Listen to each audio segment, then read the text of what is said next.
请沈公子娶了我家大小姐可好？只要成了亲，咱们就是一家人，一家人之间这样帮衬才算正常。怎么又扯回成亲上了？这可不在我的盘算里。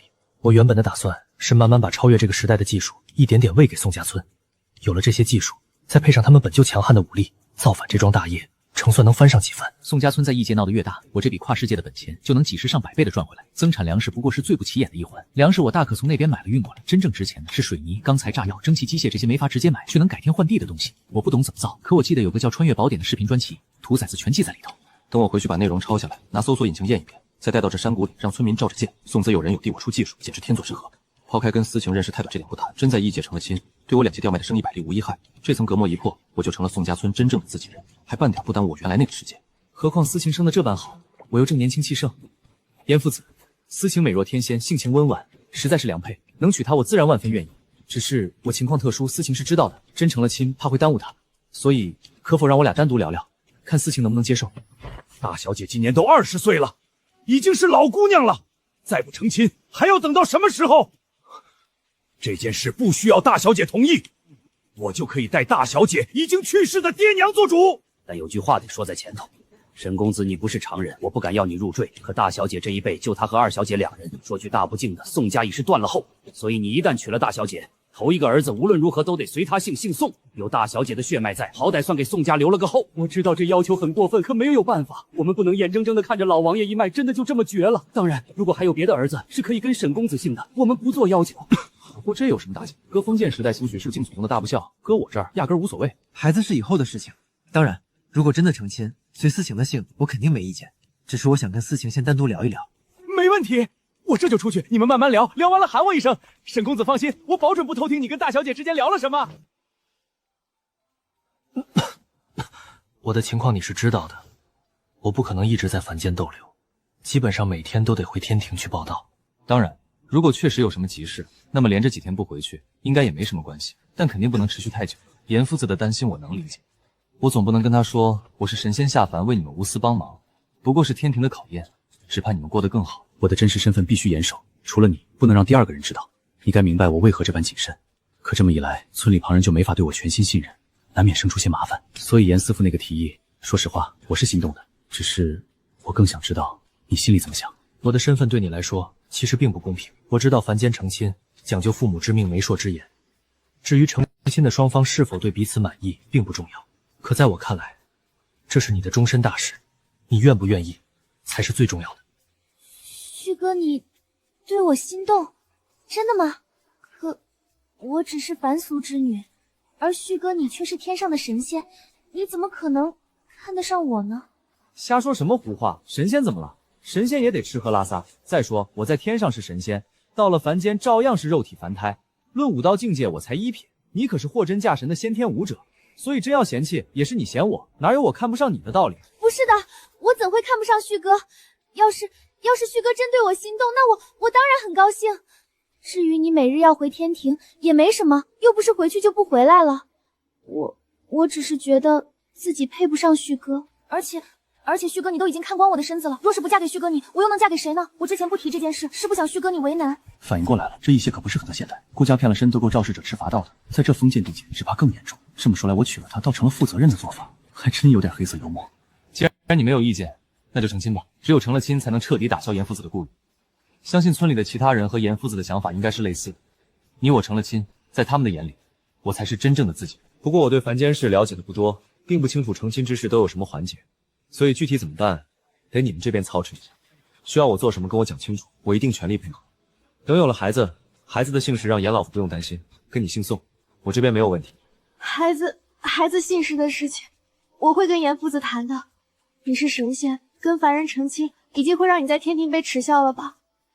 你的孩子怎么能再跟凡人姓氏呢？这对你实在是太苛刻了。别，思晴，你不要总是把我的神仙身份挂在心上。如果我们真的成亲了，那我就是你的夫君，而你是我的娘子。除此之外，其他的身份都不重要，明白吗？我能理解严夫子为什么对孩子的姓氏这么关心，我也非常明白。如果咱们成亲后有了儿子，那么儿子姓宋的话，对于你们会是多么重要的一件事情。所以，我不希望你因为这种事情为难。如果嫁给我只会增添你的烦恼，却不能减轻你的压力，那在我看来，成亲就是毫无意义的。我们若是成亲，那一定是因为成亲之后都能比成亲前过得更好。我之所以一直拖到现在20岁了都没有成亲，就是因为我的要求其实挺高的。山下村里的那些村妇，像我这个年纪的，基本上都是好几个孩子的娘了。严父子他们一直劝我，说我若是不成亲，那妹妹也没法成亲，总不能都熬成老姑娘吧。我明白他们说的是对的，也始终很忧虑这件事，但我就是不甘心。我本以为可能真的要像严父子他们所说的那样，再熬个几年，就干脆出家，常伴青灯古佛好了，却不曾想老天待我不薄，竟是让我遇到了旭哥，我很感激。自家知道自家事儿，我对思晴这点好感，眼下全冲着那张脸，哪有他待我这般真？他没经过现代那套信息轰炸，情感干净得很，倒显得我像在占他便宜。成大事者不惜小费，呸，不拘小节，大不了往后加倍对他好，加倍给宋家村送物资就是。那咱们就算是达成共识了。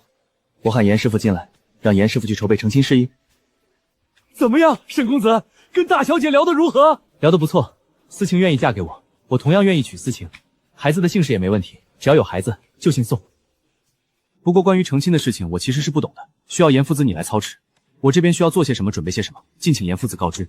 另外，我并没有北周的路史，真要成亲的话，肯定得去官府登记造册吧，恐怕得麻烦严父子来帮我准备一个身份了，不然官府那关是过不去的。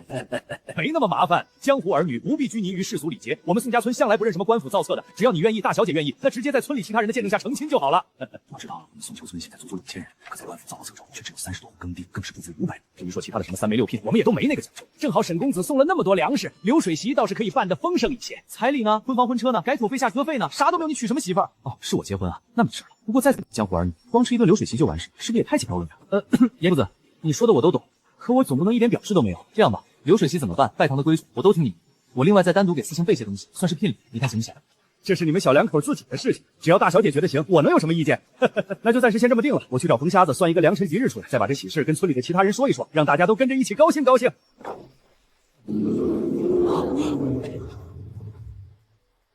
见过二小姐。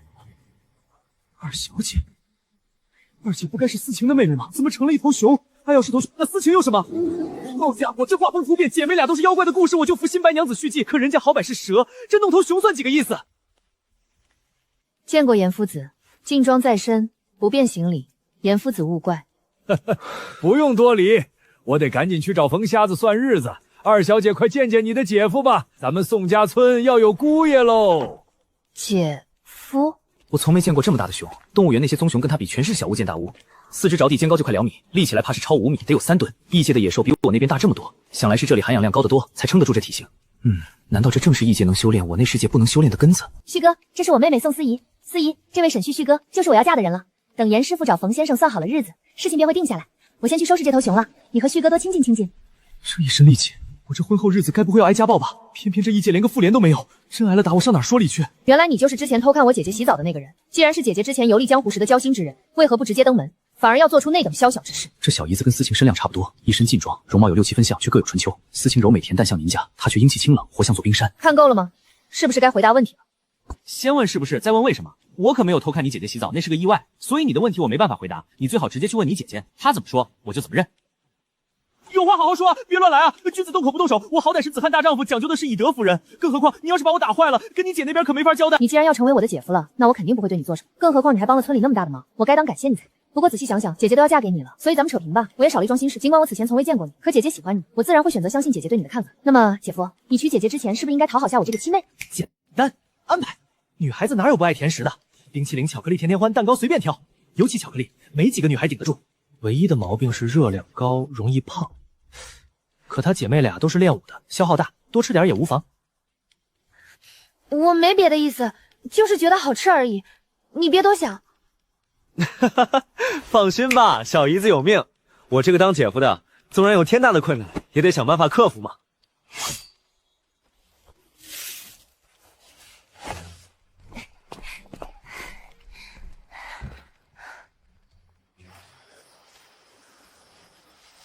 这之前跟旭哥提过一嘴，我突破先天境界时出了点岔子，体内留了暗伤。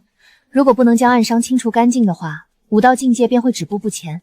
所以莫爷爷给我开了药浴的方子，让我通过泡澡来进行疗伤。浸泡药浴疗伤的过程中，我会处于散功的状态，只如普通人一般。所以上次旭哥你出现在我的屋子里时，我才没能及时察觉。这方子不仅能用来治疗我体内的暗伤，其实对于低品级的修武之人来说，同样有极佳的促进修炼的作用。不过由于药效相对比较猛烈，低品级武者承受不住，所以需要先进行一轮药效的吸收。可我这是拿药浴疗伤，药效会被我吸走大半，剩下的对4翼几乎没用了。但旭哥你刚入5道1品，这点余下的药效对你却是难得的大补。所以等我泡完之后，旭哥你要是不嫌弃，最好接着再泡一泡。这东西对我可太有用了，我在自己那个世界压根没法修炼，进度本就追不上外系的土著，要是能靠药浴加快修炼，补上我没法一直待在这边的短板，那简直是天大的好事。娘子这话说的就见外了，咱们都是要成亲的人了，以后是得睡一个被窝的，你的泡澡水我怎么可能嫌弃呢？其实要我说啊，也别那么麻烦了，何必还要等着你泡完我再泡，一起泡不就得了吗？不行的，一开始药效太猛，后天武者扛不住，这样一起泡旭哥你可能会爆体而亡的。而且咱们还没成亲呢，成亲之前请旭哥别叫我娘子好不好？实在是太羞人了。好的，娘子，我知道，娘子。想起头一次穿越时撞见的那点意外，我这心里就痒痒。这婚事越发让人等不及了。沈公子，您站在这里做什么呢？你家大小姐在里面泡药浴，所以就把我赶了出来。你又是要干嘛？托您的福，家里第一次吃到白糖，婆娘就试着做了些糖饼，结果我家那小子差点没把自己的手都一起吃了，撑得肚子溜圆。过一会儿吧，等你家大小姐泡完澡了再拿给她。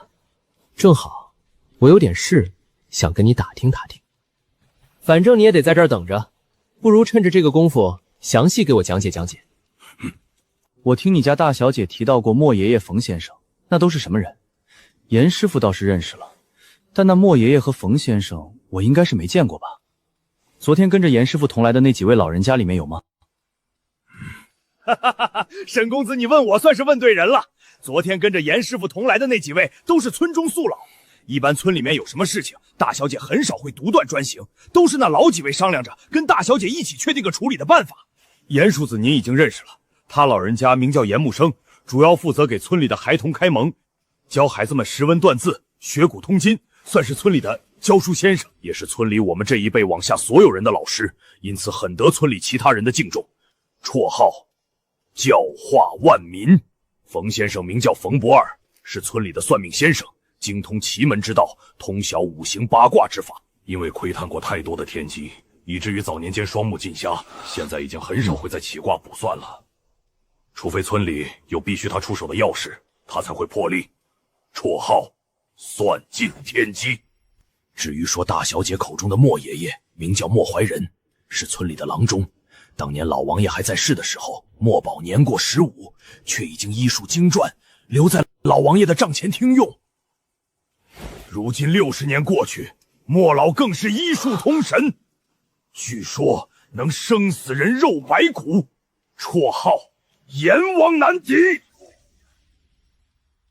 这些绰号一个比一个中二，听着实在出戏。不过想想异界的世道，这里武道又这般兴盛，有这种调调倒也正常。除了莫老、严师傅、冯先生，村里还有2位老人，身份地位跟他们3个相当，5人合称五方老，极有威信。真要在什么事上大小姐和五方老意见相左，大小姐基本都得听五方老的。只有一件事是例外，大小姐的婚事。打她15岁起，五方老就盼着她早点成亲，为宋家留下血脉。村里村外务实了不少年轻俊业，却全被大小姐严词回绝了。起初五方老还不急，大小姐才15，任性些也无妨。谁想这一拖就是2年，都17了还没见他真看上过谁。五方老这才彻底急了，想强行给他指婚。然后呢？再加上大小姐非常敬重五方老，以往村子里有什么事情都是由五方老商量着决定。大小姐年龄小的时候，始终跟在五方老身边学习，从不会对五方老的决定提出质疑。于是五方老便打算给大小姐指婚。再加上大小姐非常敬重五方老，以往村子里有什么事情都是由五方老商量着决定，哪曾想一直以来都非常听话的大小姐，在这件事情上却表现出了无比坚决的态度。无论五方老怎么苦口婆心的摆事实讲道理，大小姐就是死活不松口。也是从那时开始，大小姐真正接过了村子的管理权，然后就这么拖到了现在。大小姐都20岁了，居然还没有成亲。唉，沈公子您是不知道，五方老因为大姐的婚事问题愁得跟什么似的。用严氏的话来说，他起码得被大姐气得少活10年。难怪啊，我说严师傅为什么如此急不可耐，原来是终于看到思晴对男人产生了好感，所以生怕思晴只是一时心血肉潮，便无论如何都要把事情立刻定下来，让思晴没办法反悔。大小姐对男人产生了好感，对谁？我怎么从没听说过？当然是对我，战兄。用不了多久，你便要称呼我为姑爷了。沈公子，您长得又不丑，就别想得太美了。不是，这叫什么话？你礼貌吗？冯瞎子，你快点啊！5年了，整整5年，大小姐终于点头了。咱们得赶紧把事儿定死，免得她反悔。甭管什么日子，先让沈公子和大小姐拜堂入洞房，生米煮成熟饭，他倒是想反悔也来不及了。你连那位沈公子的生辰八字都没给我拿来，就只有大小姐的八字在这儿，我当然得多算一会儿。不过嘛，最近的大吉之日也得下个月了，所以你且等着吧。下个月？你疯了还是我疯了？现在刚是月中，距离下个月还有半个月呢，你就不怕日子拖得长了，大小姐改变主意？你今儿就算把话说破了天也没用。最近的大吉之日在下个月，这是天命，我能有什么法子？那就不要大吉之日了，随便挑个什么日子都行，只要能尽快把大小姐嫁出去，别的无所谓，最多3天。你在这3天里挑个日子。那你还让我挑日子做什么？既然一定要在3天内搞定，你自己随便定个日子不就行了？莫老这2天应该能回来，只要让莫老赶上成亲的日子便好。我不能定，我定日子算怎么回事？大小姐的婚期日子无论如何也得你定。我定？我定的日子你不认啊？哼！大小姐的命只由大小姐自己，不由皇帝。你随便定一个，只要是你定的，只要是近期就行。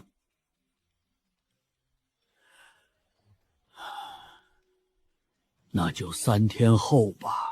好嘞！大小姐真要嫁给您，沈公子您没骗我。你什么意思？我就这么配不上你家大小姐吗？不是，沈公子别多想，我这人嘴笨，不会说话。沈公子您当然配得上大小姐，可大小姐一直都对婚事非常抗拒，所以我实在是有点无法置信。抗拒婚事是因为没有遇到对的人，这不是我来了吗？行了，再说说五方老剩余的那2位吧。你刚刚一直在聊思晴拒婚的事，五方老才说了3位，该不会是把剩余的那2位给忘了吧？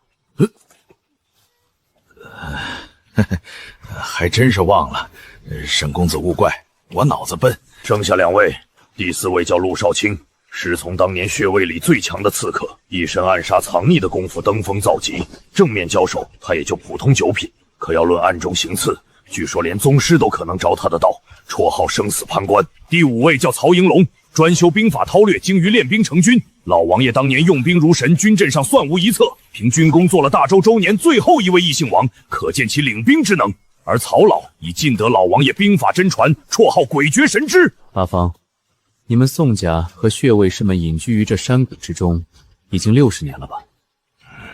这60年里，你们就和普通的百姓一样，只以种地打猎为生，从未真的同外界展露过身手，对吧？对，这山谷很不好找，就连官府都只是知道山里面住了些山民而已，但具体住了多少人，住在什么地方，官府知道的便很模糊了。我们在山谷外弄了个小村子，跟官府打了个马虎眼，让官府以为我们只有那么110号人。以那个假村子给我们登的记，这样我们每年需要缴纳的税赋会很低。既然你们已经隐居60年了，那像五方老中的曹老先生，他的兵法韬略究竟厉不厉害？你们怎么知道呢？有没真的带兵打过仗？你通过什么做出的判断？对呀，沈公子看问题果然深刻，我怎么就没想到呢？深刻你妹啊！你没想到，是因为你太笨了吧？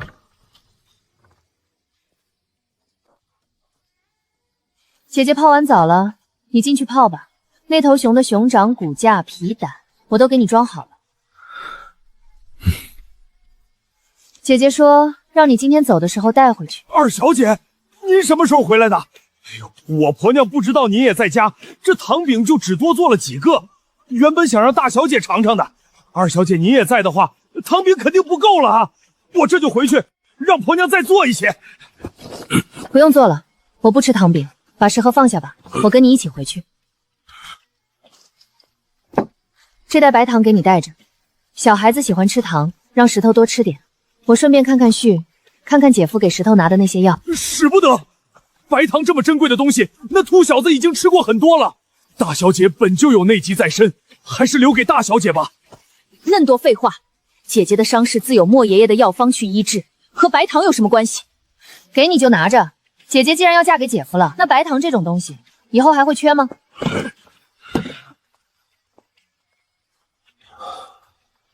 这宋家村人办事风格还真是特立独行。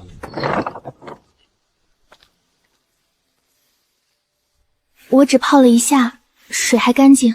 旭哥进去吧，药效会自然而然作用到身上。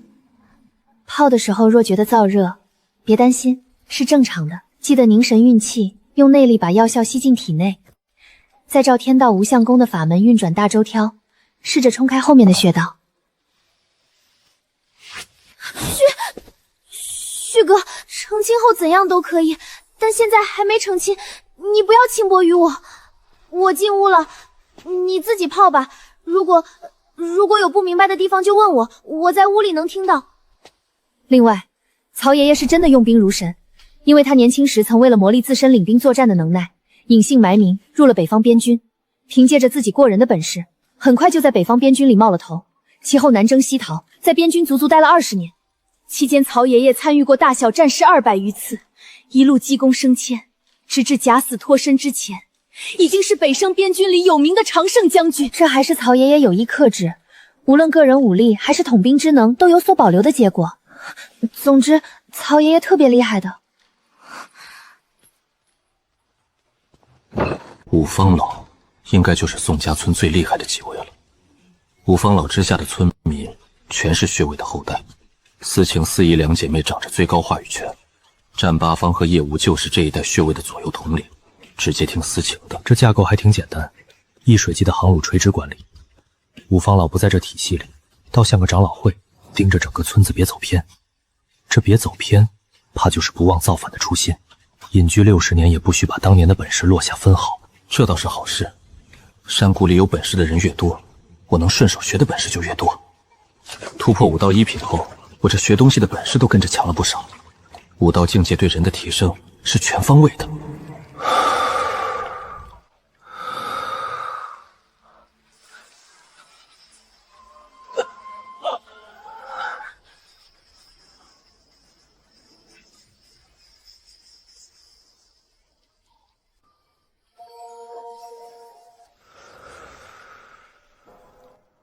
药浴的效果太棒了，才泡这一次，这进猪就顶得上我苦修10天半个月。要是多泡几回，用不了多久就能破到武道2品了吧？就是不知道这玩意儿能不能天天泡。和我预估的差不多，剩余的药料刚好便是旭哥你能承受的极限，再多1分，旭哥都有可能因为吸收不了而遭遇反噬，那就得不偿失了。确实，一开始燥热的我以为自己要炸了，可充血的次数越多，反倒越来越舒服。这药浴能天天泡吗？1至6品的后天武道阶段，确实可以一直靠着浸泡药浴的方式来提升境界。因为后天武道的修炼，说白了，始终只是在磨练身体而已。筋肉、骨皮、脏腑、鲜血、经脉、感知，这些东西的提升，都是身体的提升。而药浴的浸泡，一大作用便是不断提高身体的强度。所以，你的感觉没错。不过，想要每天都浸泡的话，起码我在用的这份药方是不行的，因为这份药方是莫爷爷专门为我配的，主要是给我疗伤用的。对于你来说，效果实在太过霸道了。这样吧，莫爷爷估摸着最近2天就该回来了，等莫爷爷回来，我找他专门给旭哥你配一份适合后天武者浸泡的药方，这对莫爷爷来说是很简单的事情。这么一来，我修炼速度能大涨，过程还挺舒服，简直完美。门没锁，进来吧。大小姐，沈公子，成了！我把自己的那1斤白糖全都带去了长乐郡城，很容易就找到了买主，换回了这块10两重的金元宝。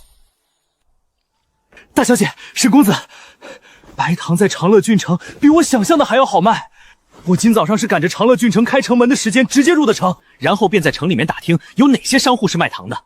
我一家家铺子问过去，才发现郡城里卖糖的10家有9家压根没白糖，少数有的也藏得严严实实，轻易不给人看。哼，结果就连那唯一一家愿意让我看的，拿出来的白糖跟沈公子您送我们的白糖相比都差远了。那家拿出来的白糖色泽泛黄，哼，还说是什么贡高级，属于长乐郡城里最好的白糖。结果那家的掌柜生了气，问我凭什么瞧不上他们家的白糖？难不成我有更好的吗？大小姐，沈公子，你二位说说，这问题问的我能忍吗？于是我就直接把带着的白糖拿了出来。那掌柜一见我拿出的白糖，眼睛立刻直了，沾几粒尝过，当场抓着我胳膊不让走，非求我卖给他。我寻思反正是来探路的，卖谁不是卖，便按等重黄金的价卖给了他。辛苦了，明天我会多带一些白糖过来，把你的那斤白糖补给你。那家商户有提过收购更多白糖的想法吗？有，但我没应，说要先考虑考虑。那家金子似乎不多，连这回试探都想拿银子来结，价钱虽一样，收银子也不亏。可沈公子您只说要金子没提银子，我便回绝了。听那意思，他家顶多拿得出100两金子，再多就没了。如果我跟你一起去长乐郡城的话，多久能到？我现在是5到1品的境界，体力应该还行。沈公子会骑马吗？不会。不会也不打紧，武者学骑马很快的，5到1品在脚型上没什么特别，纯靠2条腿走，怕是得2天。可骑马就快了，顶多小半天，天亮就动身，晌午前准到。沈公子想去长乐郡城？对，我打算去郡城看看情况，不只是为了用白糖换金子，同时也是想瞧一瞧郡城里有没有别的我所需要的东西。这样，明天我拿白糖过来，然后你就带我一起去郡城，如何？那就去吧，但要额外再带2个石，一个石在明，跟你们一起去，主要负责护卫旭哥的安全。另外一个石在暗，充当斥候的作用，同时也要随时做好接应的准备。总之，旭哥的安全不能马虎。好，我去安排。不过带这么多人去郡城，就只卖白糖吗？村子里有没有什么东西需要采买的？城里面的坊市中有不少稀罕物子呢。旭哥给了那么多粮，村里暂时什么都不缺，别节外生枝了。倒是看旭哥有没有想买的，有就买点，没有就卖完白糖直接回来。总之头一回带旭哥去郡城，一切以他的安全为先。那就先这么定了，我明天一早便过来跟你们去郡城。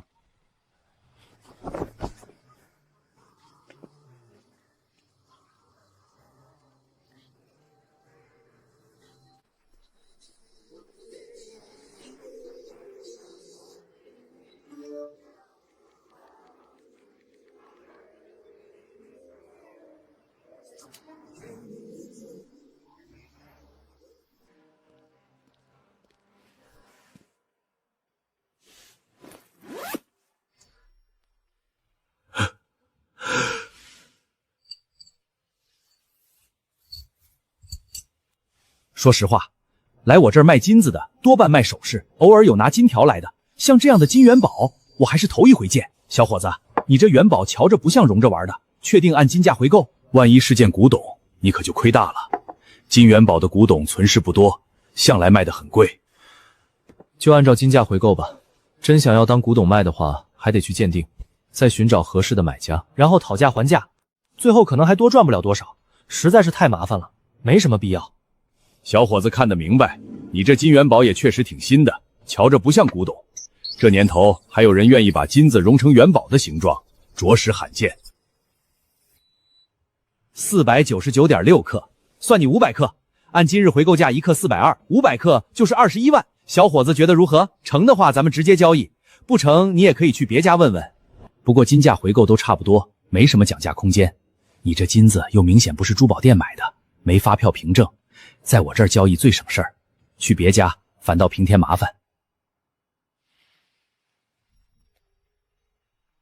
我印象里金价还停在310克，什么时候飙到400多了？一包不到5块钱的白糖，倒腾一圈换回21万，这还要啥自行车？金店能赚的差价，那是人家的本事。天下财富太多，一个人赚不完。不去别的店了，我这人怕麻烦，就按照这个价格卖给你吧。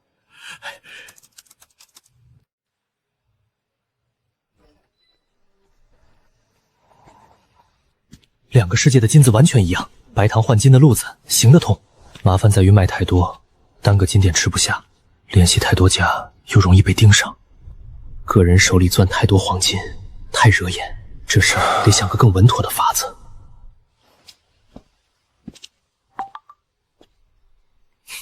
给思晴的聘礼我早想好了，异界都有千里眼了，配对的顺风耳也得安排上。对讲机简直就是异界幻想里顺风耳的完美模样，不用网络，两部调到同一频率，荒野里几公里都能说话。异界全是自然地貌，毫无干扰，就是充电麻烦，发电机太超前，难保引出什么连锁反应。稳妥起见，先买几部用5号电池的。发电机的事，等我把穿越宝典交给宋家村，让他们先接住一批新鲜玩意儿，再考虑用电的问题。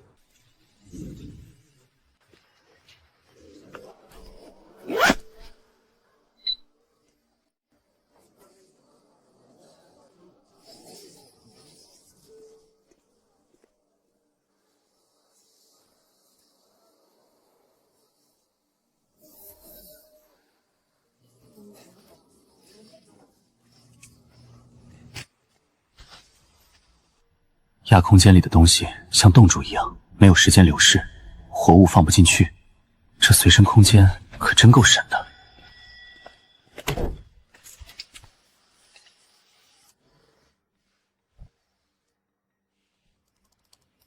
土化肥、土法采油、炼钢、水泥，连玻璃造纸印刷都有，民生技术应有尽有，讲的还通俗易懂。我把内容打成字，转成繁体打印出来。宋家村的字跟繁体几乎一样，照葫芦画瓢复制不难。从抽水马桶到灯泡，从内燃机到核反应堆，民用军用无所不包，还附了原理和图纸，条件够了就能照着造。只是这本比穿越者宝典激进太多，得悠着点挑。宋家村造反前绝不能露面，工业革命我慢慢引着来。哥，你在干嘛呢？快出来吃饭了。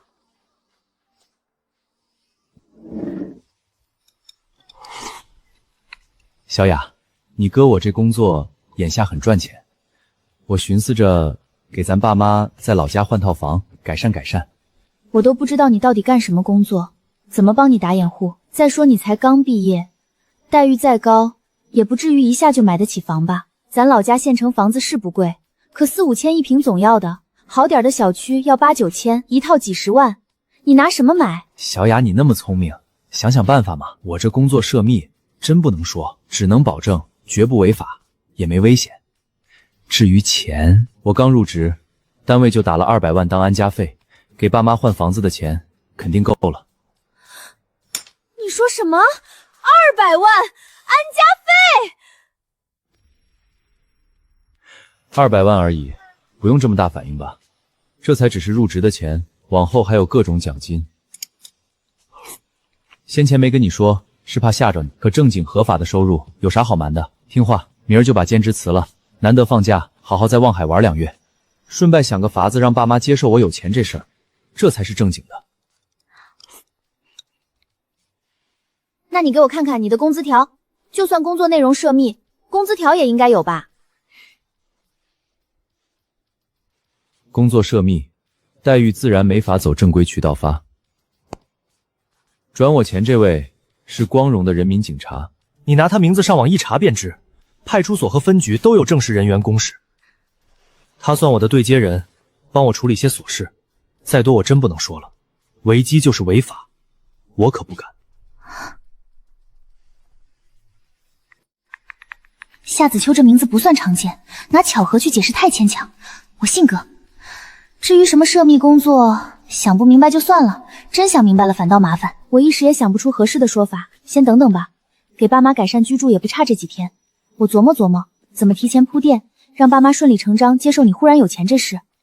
反正拿工作解释爸妈不信，得另辟蹊径。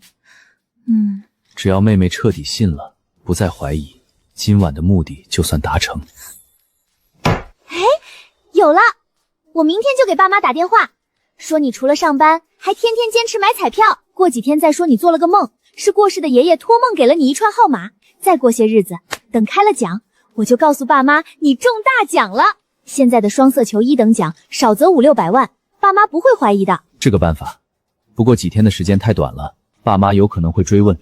你这样，把时间拉长一点，一开始多说几次买了没中，在你开学之前把这件事搞定就行。放心吧，从小到大，我说什么爸妈都是信的。时间久一点，他们就更不可能怀疑了。另外，暑期工我是不会辞的，你有钱是你的事情，我有手有脚的，不用你养。这话说的，我的钱不就是你的钱吗？什么时候开始跟我分这些了？我当然不跟你分，你给我的钱我也不攒着给你娶媳妇儿了。反正你现在能赚很多钱，所以你给我的钱我会留着花，但我也要自己赚钱，不能全都靠你养。除非什么？除非你娶了我啊！我要是成了你老婆，那就可以心安理得的让你养了。到时候你负责赚钱养家，我负责貌美如花，简直完美。我一位同事今天刚跟我说过一句话，现在看来倒是可以送给你。什么话？小雅，你说你长得又不丑，就别想得太美了。沈雅生气，后果很严重。心情好时她家务全包，连我袜子都不让我碰。心情要是被我招惹坏了，那就没谱了。天作孽犹可恕，自作孽不可活啊！自己招惹的家务，含着泪也得干完。其实我心里清楚，我是喜欢沈雅的，我俩从小就没有血缘。她越长越好看，我一个正常男人哪会一点想法没有？可我也知道自己不算个好男人，毛病不少，比如花心。正因为喜欢她，才不能让她在我这受委屈。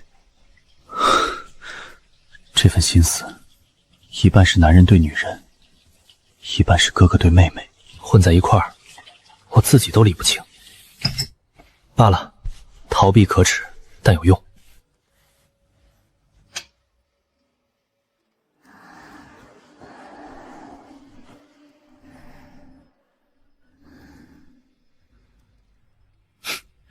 又成功混过去一晚，2个月，拢共不到60个夜晚。这么一来二去，很快就混完了。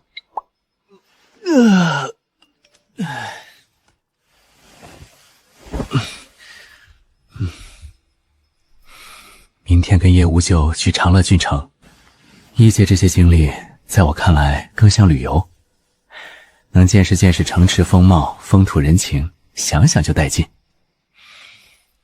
小雅，单位那边安排我出差，所以今天可能回不来，你晚上不用等我吃饭。早的话明天回来，晚的话后天也肯定回来了。知道了。他生气不用哄，最多2-3天自己就好了，用不着防他一哭二闹。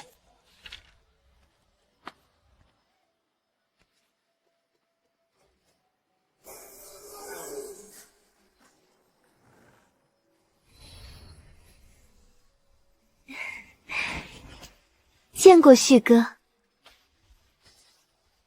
在聊什么呢？大小姐叮嘱我，务必确保沈公子您的安全，就算是死，也绝对不能让沈公子您掉一根头发。没那么夸张，他说的太严重了。咱们就是去卖糖而已，能出什么事儿？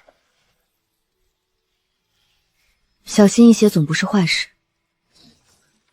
大小姐，听说沈公子今天要跟着无咎去郡城，我已经找冯瞎子算过日子了，等沈公子从郡城回来，你们就成亲吧。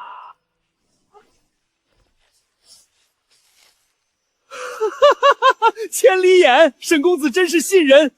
昨天说会多拿几件千里眼，结果今天就给带来了。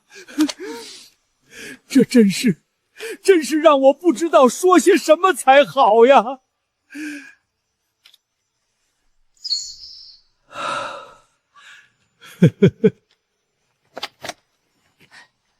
严夫子，千里眼是你本就见过的东西，没什么大不了的。之前聊到我和思晴的婚事时，我有专门提到过，要拿一份聘礼出来。虽然你们不要，但我不能不给。有千里眼，自然就有顺风耳。这东西便是顺风耳了。不过和千里眼一样，其作用受到了极大的限制，无法在特别远的距离上起作用。不出意外的话，最远能够起作用的距离应该在10里地以内。用法我这就演示，很简单，没半点难度。看到这个按钮没有？这是开关，像这样打开就行。频道都调好了，别的按钮你们别乱按，只有按住了，你的话才能被另一台顺风耳收到。喂，听得到吗？沈公子，这顺风耳竟能传音吗？您刚才说10里地的距离内都可以，那我能不能跑远一点，然后咱们再试试？当然可以。严夫子说话时记得按住那个按钮，如果不按住的话，你的声音是无法传过来的。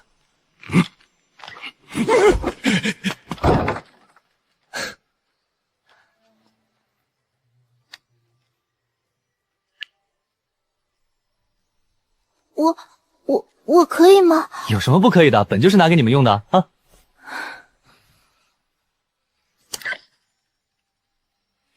严夫子，你到哪里了？已经到地里了，正在往河边跑。大小姐，你还在院子里吗？这听得也太清楚了。大小姐，还能听到吗？我到河边了。能。严师傅，你不用喊，正常说话就很清楚的。太神奇了，这好像比那千里眼还要更神奇啊！究竟是怎么做到的？大小姐，你们稍等，我这就跑回这去。就是武道强者的威势，简直让人喘不上气。神物，绝对是神物！那声音就在耳边，根本不用扯着嗓子喊，也不必以内力传音。照沈公子说的，10里之内都能像当面说话一样。真用得好，这顺风耳的分量，怕是远在千里眼之上。严夫子，控制下你的情绪，把内息收敛回去，不然你那9品上的武道境界会把人压得喘不过气来的。沈公子，还请见谅，实在是这顺风耳太让人震惊了。您真打算用这顺风耳来当聘礼吗？对，4部顺风耳是我给宋家村的聘礼。我知道这聘礼过于简单了，不过我也有我的难处，还望你们不要嫌弃。不简单，不简单，这是神物啊！这怎么能说简单呢？4部顺风耳足以比得上千军万马。沈公子能拿出这样的聘礼来，对我宋家村来说是邀天之幸，都不知道该用何物赔价了。严夫子客气了。昨儿司晴刚把4一猎回来的那头熊，处理出熊掌、熊胆、熊骨这些东西给我，它们足够珍贵，就当做陪嫁好了。区山货如何能跟顺风耳这等神物相比？严师傅此言差矣，既然是司晴送我的东西，别说山货了，哪怕只是一块普通的石头，于我来讲亦是无价之宝。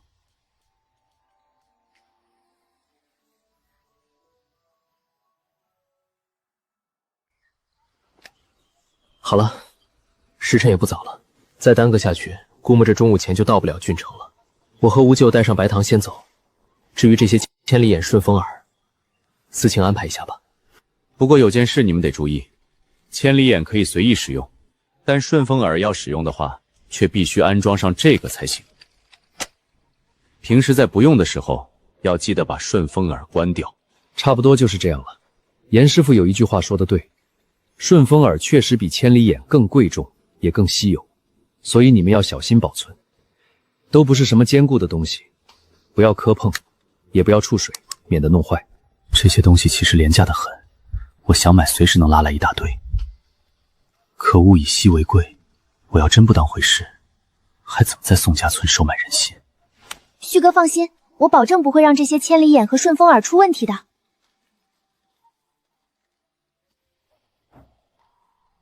这是天书，里面的内容暂时只能你一个人看，至于后续能不能给其他人看，又或者能给谁看，这个咱们再商量。你先瞧一瞧有没有什么看不懂的内容，等我从郡城回来后一并问我。就这样，五舅，把白糖装到你们的袋子里，咱们走。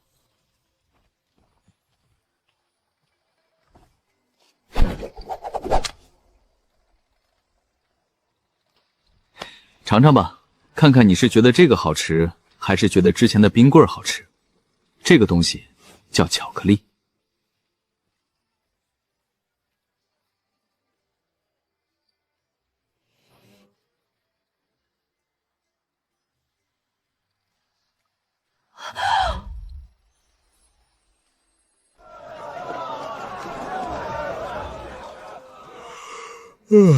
但凡有点身份地位的人，谁又会起得那么早呢？哪怕是那些贵人们的家仆，采买杂货也总得等到40之后再说的。顺子，你刚来，还不懂这些道理，多跟着学几天，就该明白了。贵人们要是会轻易的就跑到这种街巷间来，又怎么可能被称为贵人呢？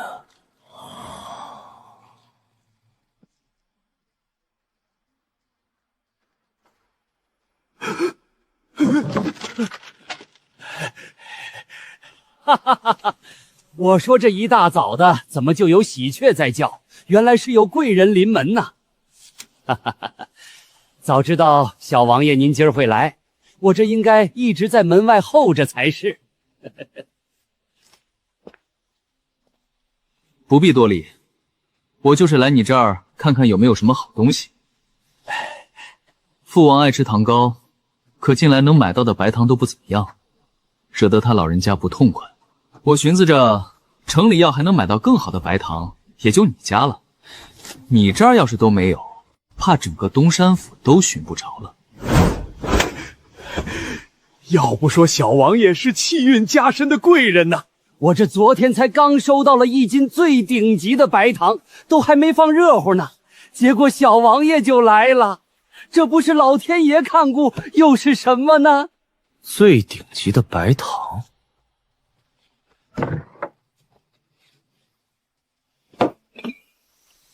小王爷您看，这就是我昨天收到的白糖了，其糖粒洁白如雪，甜度也远胜于普通白糖，含于口中刹那便会融化，毫无涩感。就算是贡品级的白糖，都绝对到不了这个程度。不信您可以尝尝，就知我所言非虚了。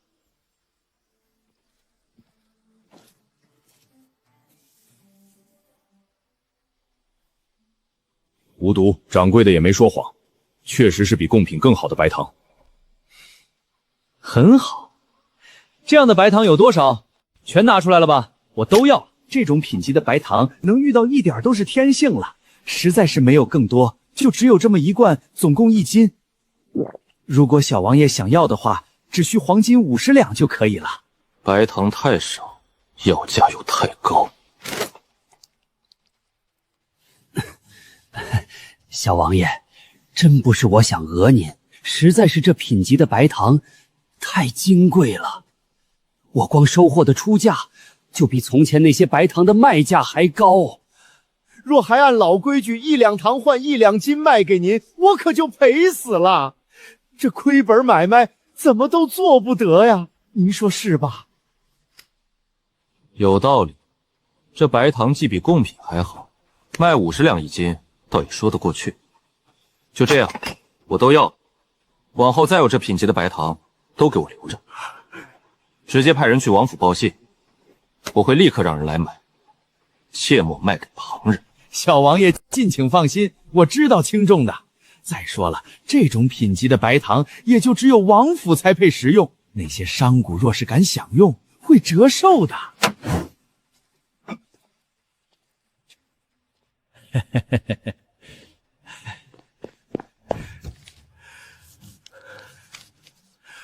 不过是1天的光景，就净赚黄金40两，真是财神爷保佑啊！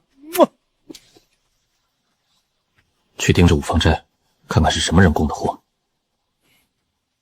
如果能找到的话，咱们直接跟供货人买，省得被奸商平白赚了金子去。是。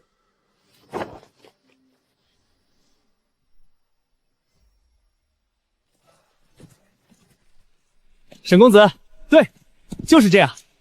骑马是一件很容易的事情，只要你能跟马儿沟通，能让马儿明白你的心意，让马儿不怕你，亲近你，视你为同伴，那就可以轻而易举地做到人马合一。我在这世界一点名声都没有，谁会针对我？叶兄，这阵仗是不是太夸张了？咱就去卖个糖，司情给我配这么大一队人。大小姐的意思，小心无大错。这2个10人队都是村里精锐，个个6品，2位队长更是6品上，近乎先天，护您万无一失。普通百姓要学骑马，本就有些难度，想练到人马合一，更是难上加难。可这对武道强者却易如反掌。咱们习武之人有内息之力，妙用万千，用它去体悟马儿的心思，跟他心有灵犀，自然就能人马合一。马是活的，不比自行车那种死物。可就像叶无咎说的，几乎没遇上阻碍，我一下就摸到了这马的情绪。内息之力让我跟他心意相通，这是最直接的交流。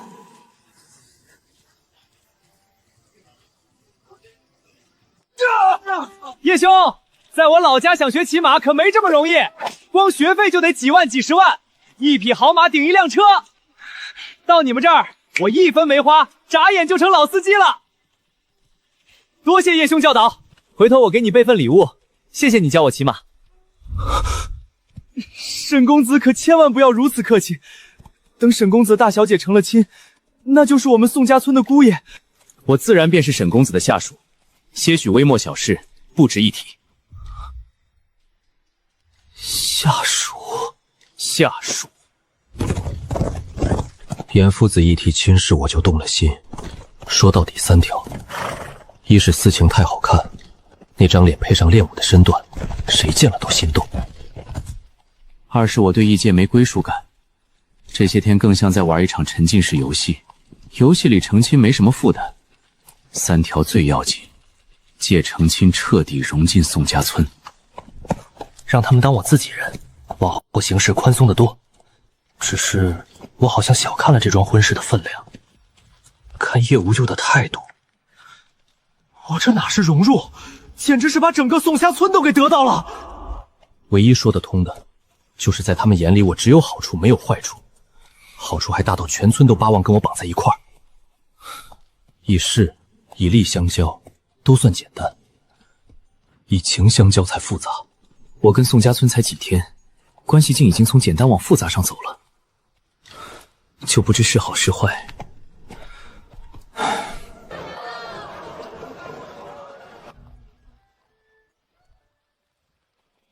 长乐郡城内不允许骑马，除非是有官府颁发的律令，又或者出现了10万火急的军情，否则在长乐郡城里只能步行或者乘轿。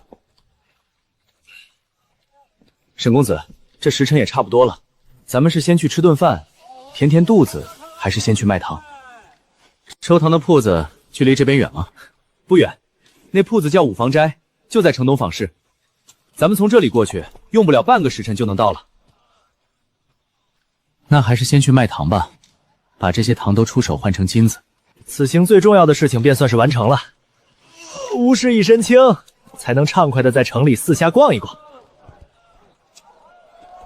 叶无咎说半个时辰就到，我耳朵一听，自动理解成了半小时。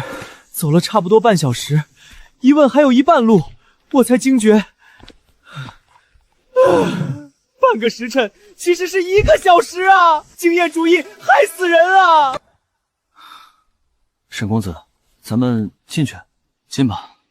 都走了这么半个时辰了，已经把我给走饿了，赶紧卖完糖，咱们好找个地方饱餐一顿。这不是昨日卖糖的客官吗？没想到今日再次光临小店，可是又有新糖售卖。吴掌柜这话是何意？不卖糖就不能来你这五芳斋看看了吗？还是不欢迎我来买东西？没有，哪能呢？来者是客。更何况咱们还有买卖白糖的情分在。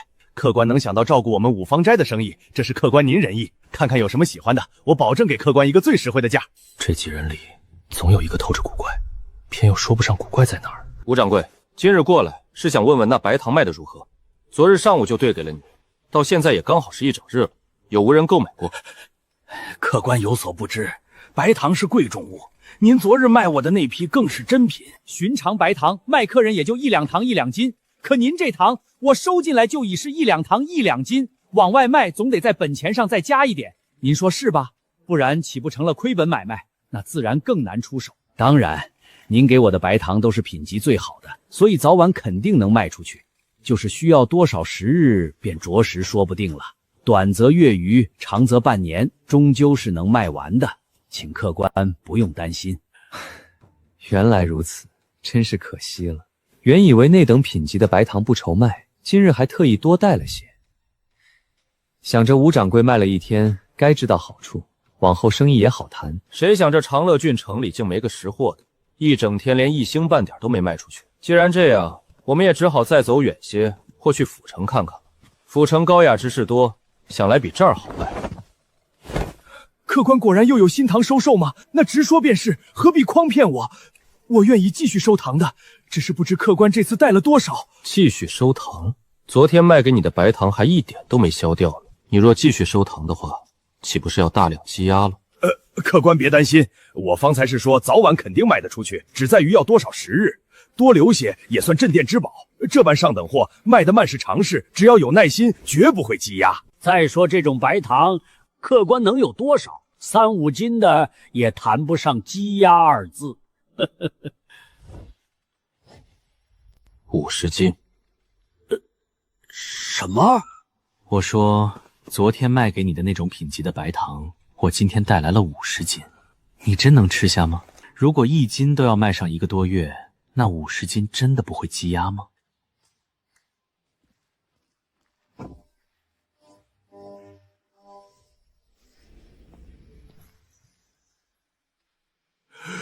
这些都是昨天那样的白糖？没错，一共50斤。我全要了！这生意必须拿下。昨天1斤糖就净赚我40两，这50斤岂不是2000两黄金，还毫无风险。小王爷上午才买走1斤，放话有多少要多少，中午货就上了门，真是瞌睡遇上枕头。要说联手坑我，小王爷干不出。这糖也确实值这价，买下绝不亏。客官，我做生意向来实诚，有什么说什么，不跟您讲虚的。您这白糖确实是最上等的，量少的话真不愁卖，吃得起的人不多。可长乐郡城这么大，时不时总能碰上几家想尝鲜的，所以货少我就囤着，全当压箱底儿的宝贝，卖不掉也能拿出来唬人。可一下子50斤要全部吃下，确确实实是非常困难的。1斤10两，50斤就是足足500两黄金。我们五芳斋着实是没那么多的金子可用，不知能不能便宜点？便宜？你想给什么价？1两白糖8000斤，怎么样？如此一来，1斤白糖需要8两金，50斤白糖也就是400两金子。我们五芳斋狠狠心凑吧凑吧，应该还是能凑够的。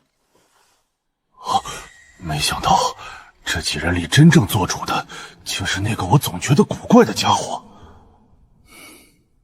这吴掌柜没说实话，真为难。方才见着几十斤糖不会是那反应，他80有销路，砍价不过是想多赚。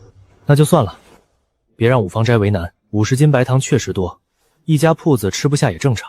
反正咱们不赶日子，先在城里找家客栈住下，把这批白糖的消息放出去，看看郡城里有没有人愿意直接登门买。自家知道自家事，我这金子赚的毫无难度，不过倒个手。他要是把消息放出去，郡王府绝对找上门，我这2000两岂不飞了？这位客官，相逢即是缘，我做生意实诚不拐弯，50斤这种品级的白糖，你们在客栈住上半年也卖不完，那不是白耽误功夫吗？何况客栈人来人往，带这么多白糖去住，还把消息散出去，这是招祸呀！财不露白的道理，您不会不懂吧？真照您这么干，等于请人来抢你们。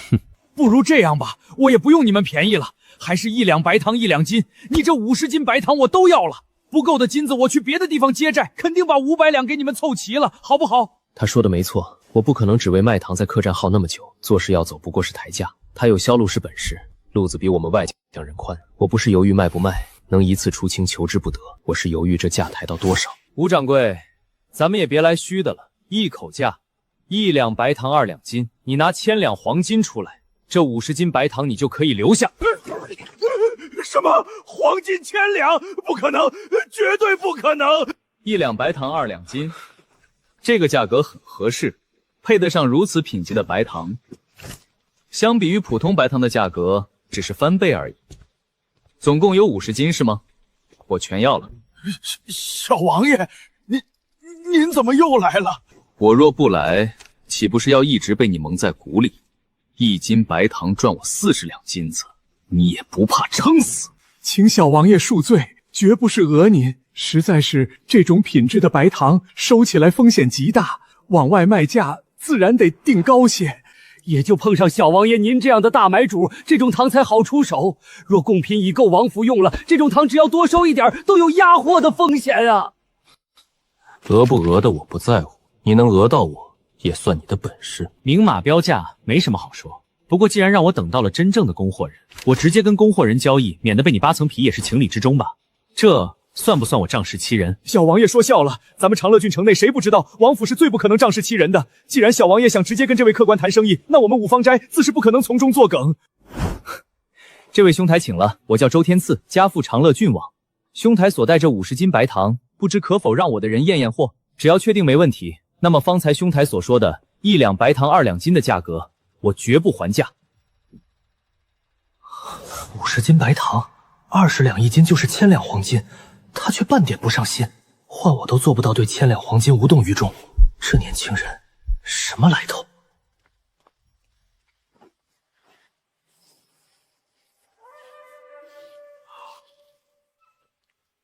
货没问题，跟上午的那1斤白糖相比，品级基本相同，甚至可能还要更好一些。这是1000两的金票，验货的损耗算我的。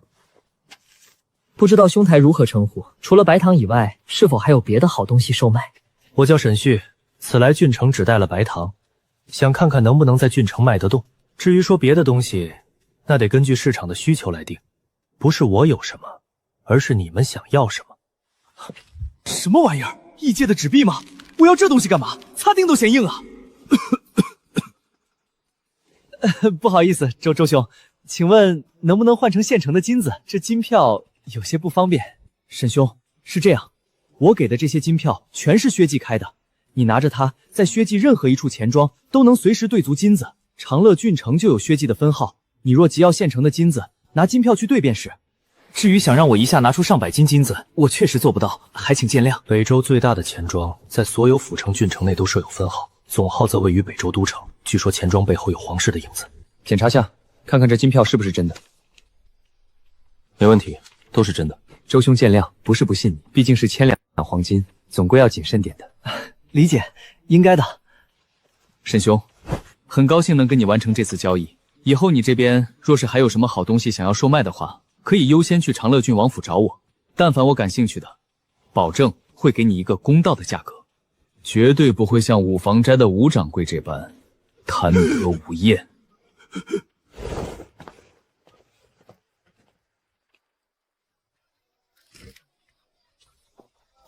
那个沈旭很奇怪，我自报身份他毫无反应，要么没听过长乐郡我，要么是装的。给他金票，他竟嫌不方便，想要金子。薛记金票北州各地都能兑，除非他不是北州人。梁魏二国才兑不了薛记金票。这白糖比北州贡品还好，魏国没有，梁国却有。不对，他若有坏心，就不该用这么惹眼的白糖交易。可他又对白糖毫不看重，说不是他有什么，是我想要什么。难道只是个梁国商人？可他身边那些人个个精悍，多半有武道在身，普通商人顾得起吗？雇得起这么多高手，在梁国早该出名，我怎会没听过？假名字，这里头到底漏了什么？去盯一下那群人，看他们今晚是在城里落脚，还是赶在关城门前出城。别太近，那群人里必有好手，凑近了容易被发现。只需留意他们做了什么，别有别的举动。最要紧的是看他们什么时候走，走之前会不会去学几把金子兑出来，弄清楚了回来禀我。是。公子，真没必要。咱们来这种地方吃饭纯属浪费，村里能填饱肚子就很不错了。方才那老丈也说了，这龟山灵堂随便吃点就是几两银子，咱们这么多人又能吃，一顿饭说不定就得上100两银子，想想都吓人。100两银子而已，就算一顿吃1000两，咱们也吃得起。把藏在暗处的那10位弟兄也叫出来，别咱们在这吃香喝辣，倒让兄弟们风餐露宿。反正都在郡城里，安全上不会出岔子。别让那10位兄弟继续辛苦了，返城时再让他们提前出发就是。赚了这么多金子，总该庆贺庆贺。但公子您不是需要金子吗？所以我这不是留了900两的金票吗？好了，快把那些兄弟也都叫过来吧，咱们好好的享受享受。这一顿的所有消费都由沈公子买单。诸位贵客请了，请恕小人眼拙。诸位贵客看着着实有些眼生，不知是否有预约？怎么，你们龟山灵堂必须要预约才能吃饭吗？不预约不接待？不好意思，是小人没说明白，让贵客误会了。不预约当然也接待，只是本店有几道拿手好菜，讲究火候，原料也备着不易，一般只有预约的客人才能提前备好。临时起意的话，那几道招牌菜多半做不了，还请几位贵客见谅。这个无所谓，能吃饱就行。我们人多，一共22个人。你安排个大点的包厢，若是没有的话，就安排2个包厢。好嘞，贵客请跟我来。中午吃饭的人少，3楼的包厢都空着，刚好有一个最大的，应该能放得下。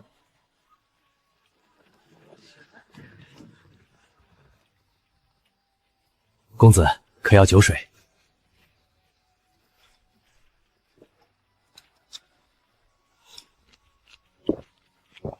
伙计一个比一个专业，这厨子却有点拖后腿。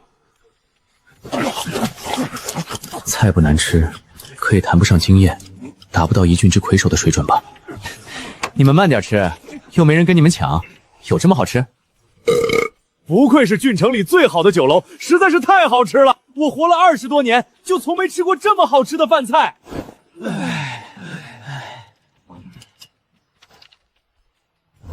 300两银就是30两金，1500克，照金元宝那价算，足足63万，一顿饭就吃没了。照这标准顿顿吃，我白糖生意干脆别赚了，纯交朋友。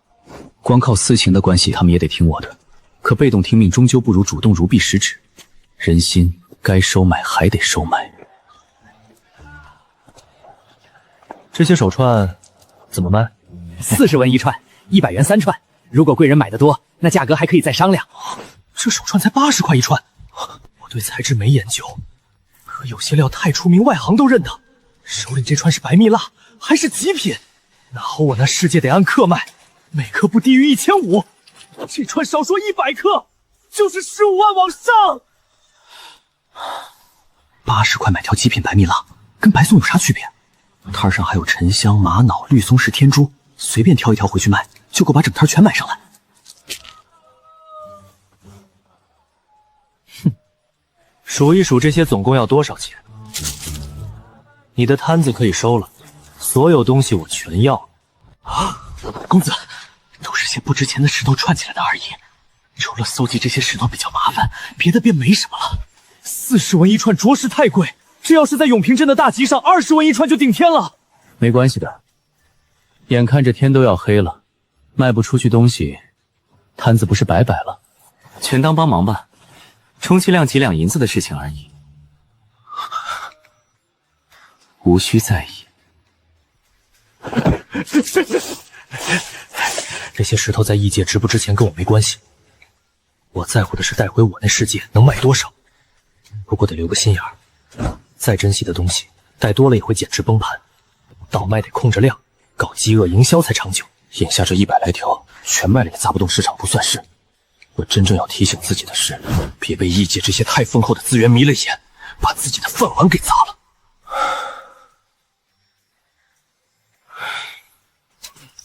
公子，按理说您想买什么，我不该多嘴，可这些手串真不值当。您若确实要，村里完全可以派人进山采。咱们宋家村所在的九玄山脉里，这些玩意儿多的是，平日进山打猎看到都懒得捡，主要是拿去镇上赶集，根本没人要。让你们去搜集的话，不耽误功夫吗？你们之所以进山打猎，是为了弥补粮食不足的问题吧？不耽误，绝对不耽误，这东西太多了，根本不用特意找。唯一麻烦是要串起来，费点力气，拿回去让家里婆娘串就是。您先前给了我们那么多粮食，这几个月都不愁吃。山货又一时卖不上价，打再多也是存着，倒不如帮您搜集这些破石头。行吧，其实我需要的不多，所以你们不用特意去搜集，看到了就随便拿回来一点便好。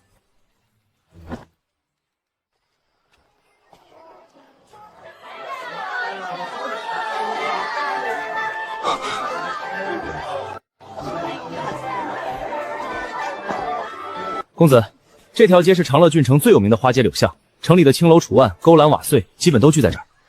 白日里没什么人，可一到太阳落山，郡城里有钱有势的便都往这儿凑，图个一度春宵。所以这里常年有府衙的人巡视，保安全不出乱子。花街柳巷，这不就是传说中的第二场？在异界逛青楼可不犯法，只要有钱就能玩得舒坦，还不用担心警察突然破门把人带走。真好，我与赌毒不共戴天。郡城里最好的青楼是哪家？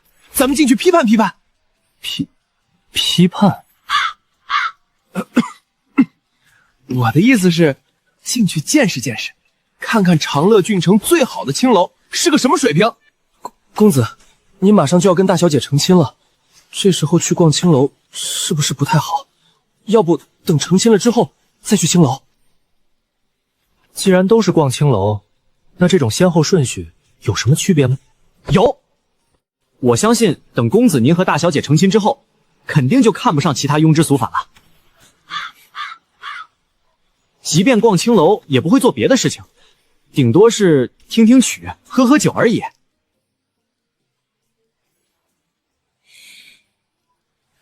我有个朋友，每回带孩子逛街，孩子都吵着要买各种玩物回家，哪怕家里已经有一样的，做工还更好，孩子照样不依不饶，非买回去不可。你知道为什么吗？为什么？因为街面上看到的那些玩物虽差，可他没玩过。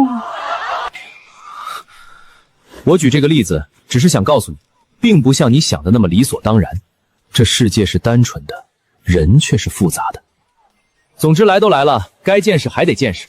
不过我给你保证，今晚只喝喝酒，听听曲，绝不干别的，这总行了吧？毕竟我是正常人，没事不会天天写日记。日记？没事，懂的都懂，不懂的也没办法。还是聊正事吧。这长乐郡城内最好的青楼是哪一家？最好的青楼叫水云间，好像光是酒水席位费就要5两银子。就这？若是想单点姑娘的话，基本上都得10两银子起。不过我这也是听别人说的，具体是不是这样我不清楚。水云间，好名字，走，头前带路。二位，若是想找活干，请白天再来，白天楼里管事才有空管招工。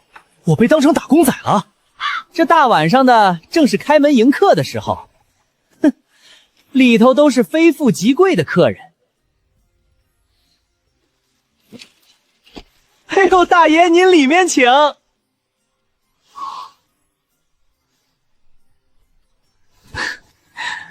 明白了，是我俩穿的太寒酸。听说里面的酒水席位费是5两银子一个人，这是10两银子，拿好，给我和我朋友安排个位置。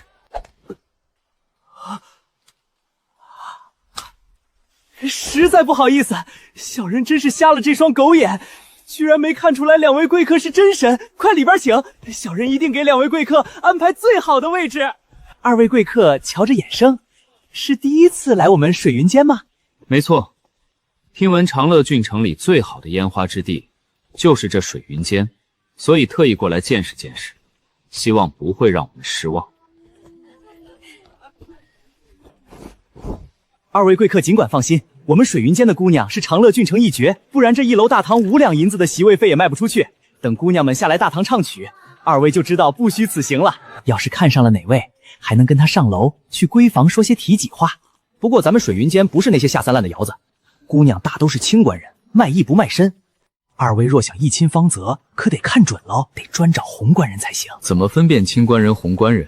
还是要专门询问才行。贵人只要看登台的姑娘手腕上有没有系红丝带，系了的是红官人，没系的是清官人。看中了哪位，想上楼私下亲近，跟旁边跑堂说一声就行。红官人就简单多了，您想怎样都行。不过咱们楼里红官人不多，来水云间的贵客基本都不是冲着红官人来的。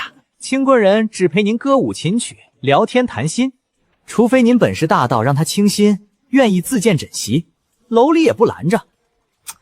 可这难得很，多少年也没几个成的。来得起这档次的，都是郡城里最有钱、有势、有才的，平日里不缺女人，跑来水云间追的是精神上的满足，找个异性知己，身体需求反倒其次。那么想要带姑娘上楼的话，红官人和清官人大体上各是什么价？回贵人，这可没准，红官人、清官人都只有个底价，最少10两银子，出了价没人争，就按底价成交。可一般总会有人跟您竞价。再不红的姑娘，也难保没几个痴心追求者。一旦杠上，成交价就说不准了。这还只是普通的，若是楼里最红的那几位，光有银子还不够，得看他们心情。他们不愿意，您纵是砸下千金，照样上不了楼。我花这么多银子来你们这儿玩，还得看姑娘的心情，难道不应该是姑娘看我的心情吗？都已经在青楼里卖身卖艺了，再整这些有的没的，岂不是当了婊子立牌坊吗？说得好，兄台这句话真是说到了我的心坎里。当了婊子立牌坊，说的真是太好了。这水云间的姑娘，就是特娘的愿意整一些弯弯绕，搞得老子来花银子都花得不爽利。兄台请了，若不介意的话，咱们拼张桌子如何？那句当婊子立牌坊，实在是说到了我的心坎里，所以今晚都算我的。知道二位既然肯来玩，就不在乎这点银子。可我这人天生爱交朋友，见着对胃口的，就忍不住想结交一番，还望二位给个面子。放心，绝不多给，给多了倒显得我借机羞辱二位了。我可没那意思，拢共10两银子，就当今晚我请二位喝酒，如何？给多了是羞辱，这是什么逻辑？不过有便宜不占是王八蛋。痛快！我最烦那些装模作样，明明心里想要银子，表面偏要大义凛然的拒绝。就像兄台说的，当了婊子还立牌坊，恶心。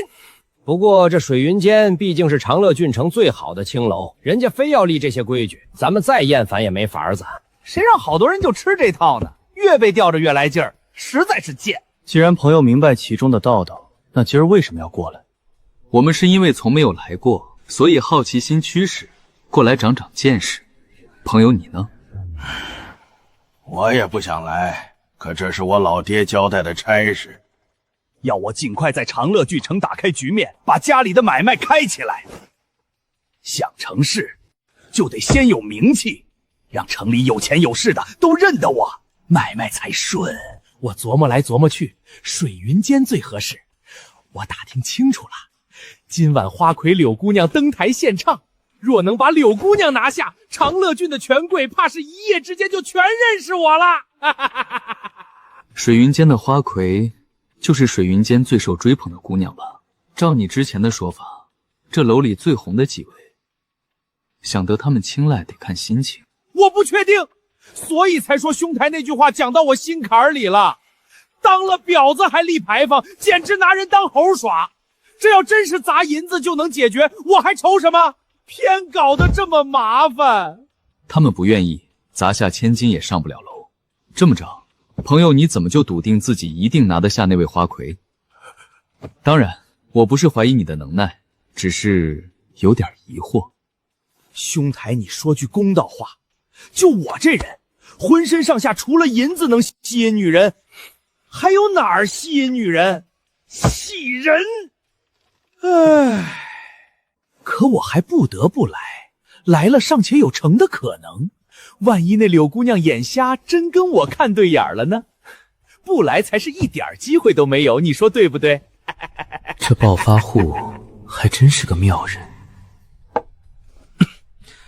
男人没银子的时候恨女人俗，有银子的时候又恨不得女人俗。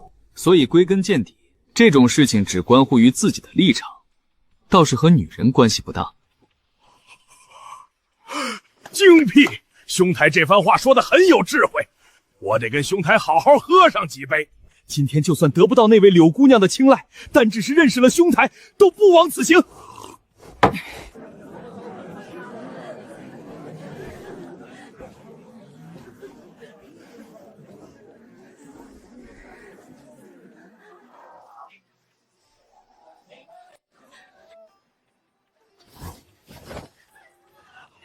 那4个跳舞的都是红官人，可不是说红官人比青官人少得多吗？怎么青官人才出来1个，红官人就配了4个？嘿嘿嘿嘿，这是为了让红官人的竞价早点起来，歌舞和氛围一衬，原本只有6、7分引人遐想的女子，就能勾出人10分的欲望。欲望一起，人就没了清醒的脑子和精明的判断，一冲动，很容易干出事后追悔的事儿。比如为这些红官人扔出去几百上千两银子。那青官人呢？不需要吗？当然，红官人以色示人，才要用这些歪门邪道。青官人卖艺不卖身，根本不用鼓动。青官人的身价只看一样，名气多大。所以不少青官人愿意免费，甚至倒贴银子去招待知名才子。说不定哪位才子肯专门为他写首词，就能让一个默默无名的清官人一夜成名。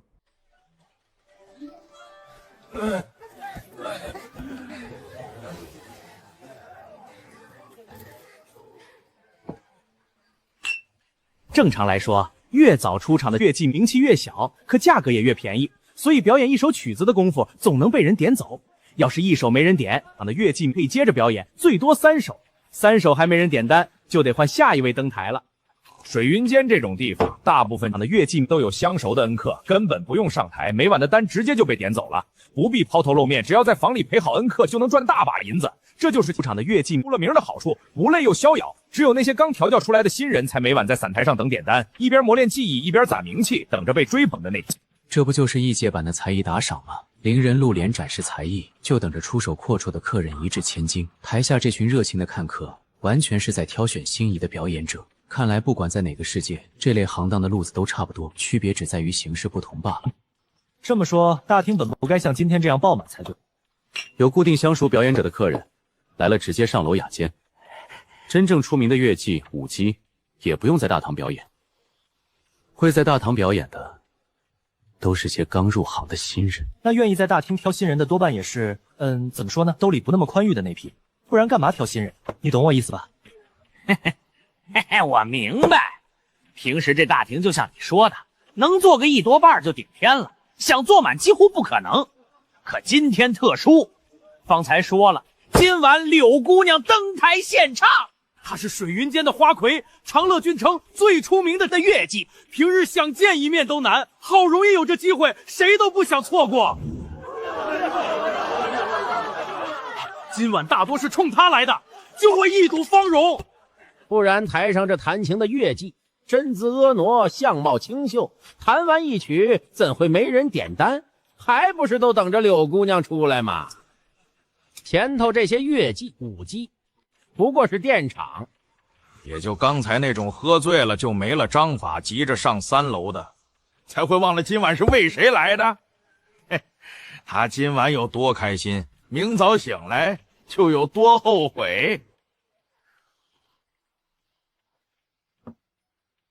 确实，贤者时间嘛，无欲无求后总是会恢复绝对的冷静。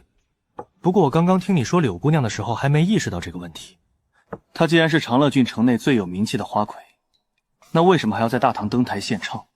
贤者时间是什么意思？随便一说，这个不重要。因为柳姑娘要代表水云间去半年后北周都城的花魁大赛，她想在动身前得一首足够亮眼的词。花魁大赛比的就是这个，尤其唱曲，谁能唱出一首冠绝天下的词，花魁第一，基本就板上钉钉。哼，所以那些文人骚客才招姑娘喜欢。柳姑娘明说了，今晚她登台后，谁能占为她写出一首让她满意、能带去都城参赛的词，今晚就能跟她上楼去厢房加深感情。所以兄台，你说想要拿下那位柳姑娘，实际上就是准备用一首足以打动柳姑娘的词，换得跟柳姑娘上楼的机会。只要能够成功，那么长乐郡城内所有一定层次之上的人都会一夜之间就知道你的名字了。没错，原来兄台还是一位才子，说实话，真没看出来。希望兄台不要介意，是我眼拙了，恕罪恕罪。才子个屁！我不会填词，当然不会。那些拽文弄字的东西，我看着就烦。哼！兄台，你既然不会填词，那怎么用词作打动柳姑娘，获得跟柳姑娘上楼的机会，进而扬名长乐郡城呢？笨，我有银子啊！今晚可着实来了不少酸俗文人，我直接用银子砸，买一首合适的不就行了？你说的如此有道理，我竟无言以对。这家伙还真是个另类的人才。不过他既然想买词，我脑子里可装着数千年的华夏名篇，随便拿一首都是歌舞气息的佳作。当诗销词盛，容易露馅儿，但借着机会白嫖一笔横财倒是不错。至于卖不卖，主动权在我。真要卖，高低得狠敲他一笔金子。兄台此举当真高明，来敬兄台一杯。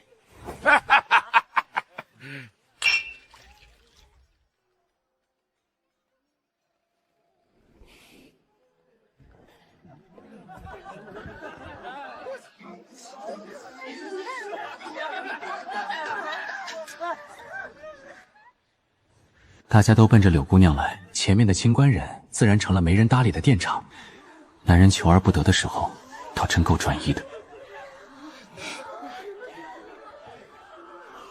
这狂热劲儿跟现在追星的饭圈粉一模一样。水云间今晚分明想借花魁的热度试试新人，可惜啊，给你们机会你们不中用。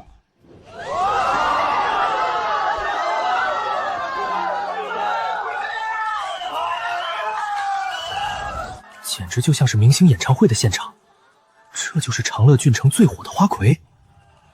单论相貌，比起思晴和思怡姐妹俩，确实差了一个档次。不过清官人主打内秀，能当上花魁，琴棋书画的底子肯定过硬。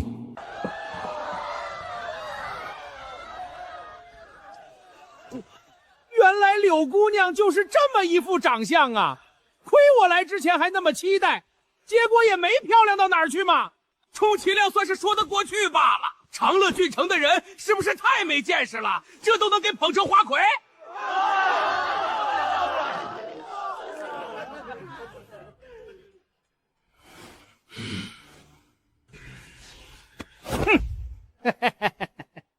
本来就是实话，长得确实不太行，还不让人讲了？就这都能成花魁？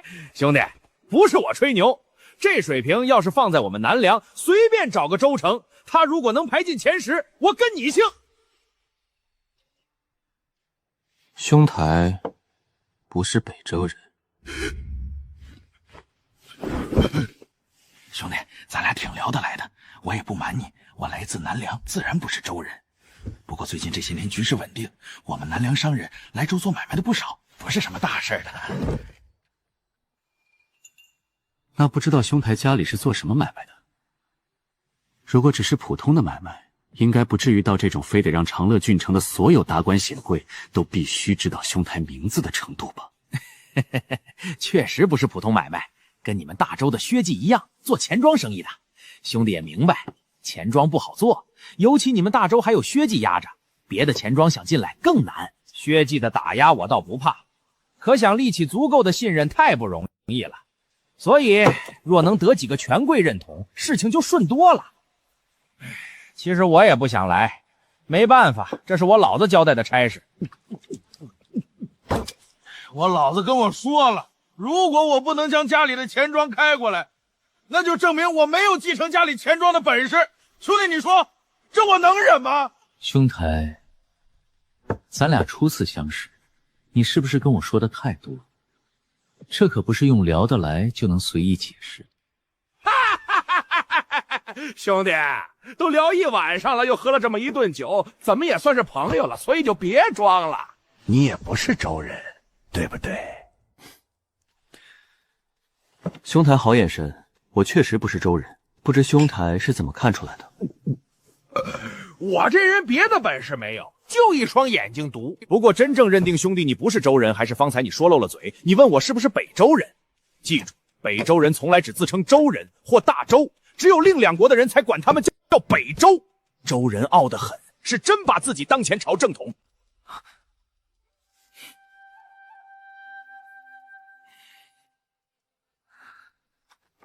原来如此，多谢兄台指教，我以后会注意的。不客气，相逢即是缘。大家都不是北周人，在北周的地盘上总得抱团取暖，不然容易被欺负。只是兄弟，你既不是周人，那到底是哪儿的人？看着也不像我们梁人，魏人嘛，说话多少带点口音，兄弟肯定不是，不然我听得出来。我确实不是周人，不是梁人，也不是魏人。至于说我是哪里人，我是山里人。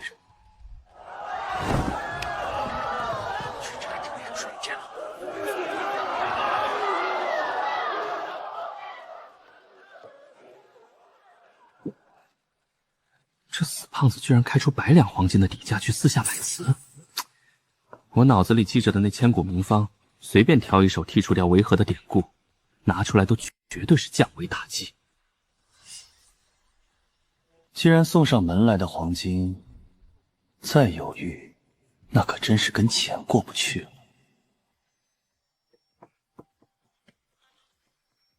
鸳鸯双栖燕双飞，生生喜，生生悲。古来成乐几人归？一朝梦醒，一朝成灰。当年风流淡眉眉，春娇怯怯，烟雨微微。如今苦酒白发催，情未满，满则亏。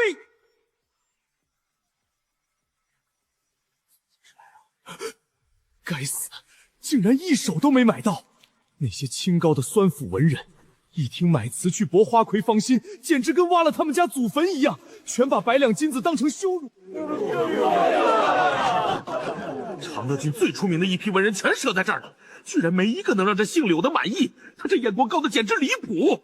万一今晚谁都入不了他的眼，我家里钱庄开办的任务岂不是要彻底泡汤？兄台，其实要说词的话，我这里倒是有一首应该合适，也肯定能让台上的柳姑娘满意。就是这个价格，100两金子，可能有点不太够。兄弟，如果确实能让柳姑娘满意，能保证我今晚扬名长乐州城，那我可以把价格涨到500两金子。其实金子什么的并不重要，主要是我这人特别乐于助人。我这就把词告诉你，你得赶紧背书。等台上柳姑娘表示满意，你再把金子给我，咱俩一见如故，这关我怎么都得帮你过。要是柳姑娘对我给的词不满意，那我分文不取。兄弟，我叫仇安成，梁国的宝丰楼就是我家开的，这是500两金票，你拿着。甭说什么柳姑娘对于你给的词满意了再收，要是连这首词那柳姑娘都不满意，只能说是那柳姑娘有眼无珠。这是我特意兑的薛记的金票，等我们宝丰隆在这长乐郡城开起来了，我就可以用自家的金票了。不知道兄弟怎么称呼？喝了一晚上，却居然还没问过兄弟的名字，实在是失礼，希望兄弟不要见怪。仇兄客气了，我叫刘勇，能认识仇兄，实在是3生有幸。刘勇，好名字，居然和那位柳姑娘还是本家。来，柳兄，我敬你3杯。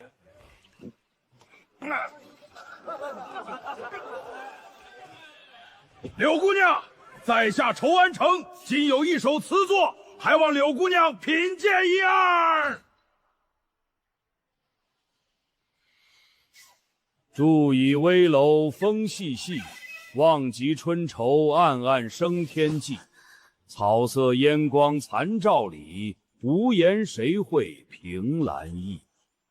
你把疏狂图一醉，对酒当歌，强乐还无味。衣带渐宽终不悔，为伊消得人憔悴。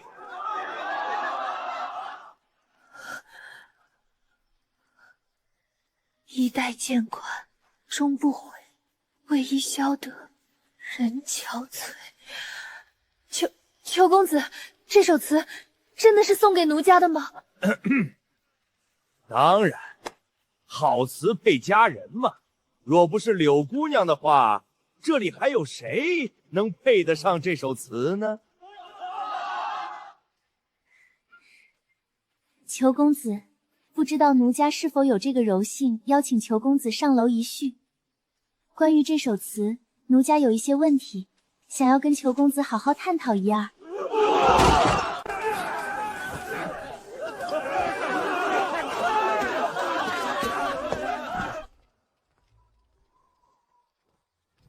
公子，您为什么要用假名字？那个仇安成有什么问题吗？啊，没问题，他能有什么问题？而且就算他真的有问题，在你给了咱们500两的金票后，也等于没有任何问题了。我之所以用假名，只是由于羞耻感作祟，你不用理会。真不错，1500两的金票，花了一些，还有1400两。今天绝对是收获满满啊！吴秀，那个什么薛记钱庄，他们在长乐郡城的分号能兑出1400两黄金吗？有没有出现黄金短缺的可能？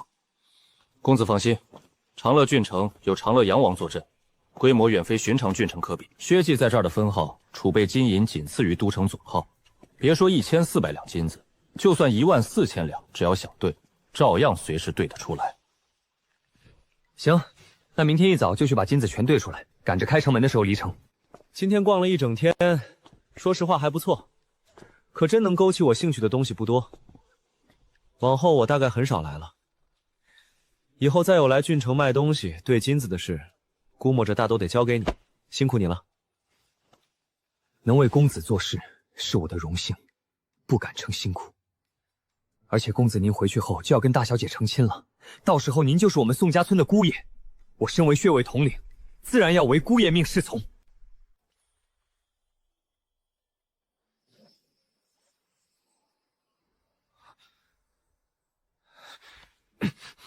快走吧，赶紧回客栈去休息，明天好早睡早起。仇公子，适才与您探讨音律。奴家见您似乎对词作之法并无深研。嘿嘿，柳姑娘不用多心，词呢说是送你的，就肯定是送你了，这个不会有问题的。只是就像柳姑娘怀疑的那样，词确实不是我做的。其实我对做柳姑娘的入幕之眷没半点兴趣，之所以还要上来，是想借此扬名长乐州城，让郡里的达官显贵一夜之间都记住我的名字。至于那首词，是我花500两金子从朋友手里买来的。这就是金子的魅力。整座长乐郡城的权贵都想敲开的这间龟屋，我用区500两金子就敲开了门。当然，看你们的反应就知道，这词儿确实奇好。不过我既已得了想要的，就没必要再占着词作者的名头。这名头无论如何该归我朋友。所以柳姑娘，有个不情之求，等你谱好曲，带着这首词去都城参赛时，记得替我说清楚，这词儿不是我裘安成做的，是我朋友为了帮我临时写出来的。敢问裘公子，您这位朋友叫什么名字？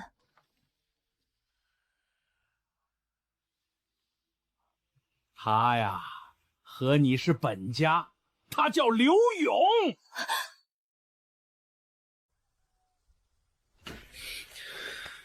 一宿没睡，这长乐郡城最高档的客栈，硬板木床配着有异味的褥子，简直连现代的青年旅社都不如。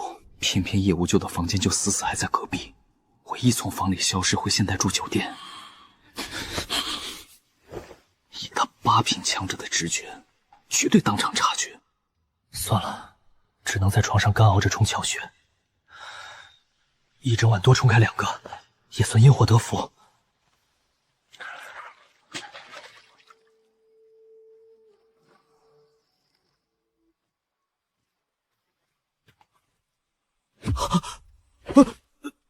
你们是刚起还是没睡？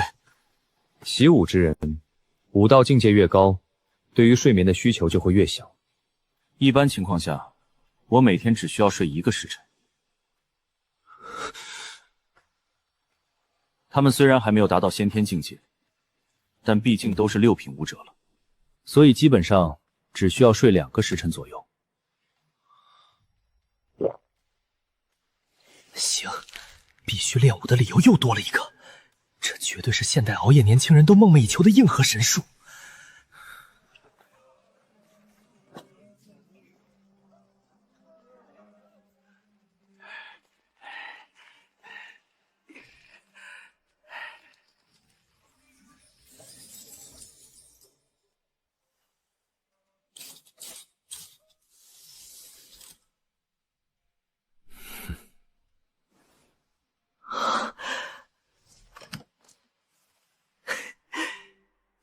出发！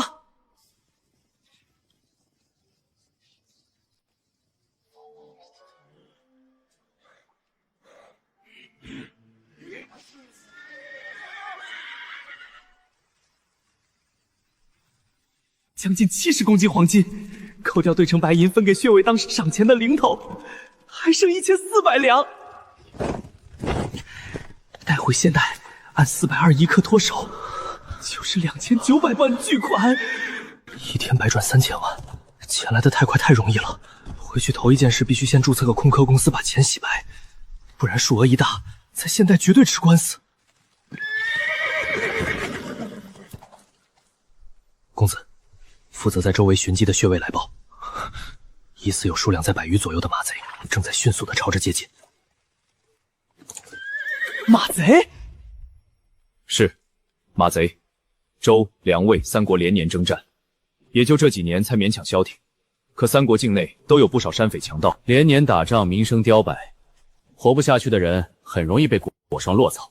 不过马贼不多，养马不易。寻常落草的百姓别说马，连大枪棍棒都凑不齐，不少人手里拿的还是锄头。这伙人肯定不是寻常流民，是手上有真功夫的江洋大盗，称得上江湖中人。估摸是在城里看见咱们对金子，起了歹心。你打算怎么处理？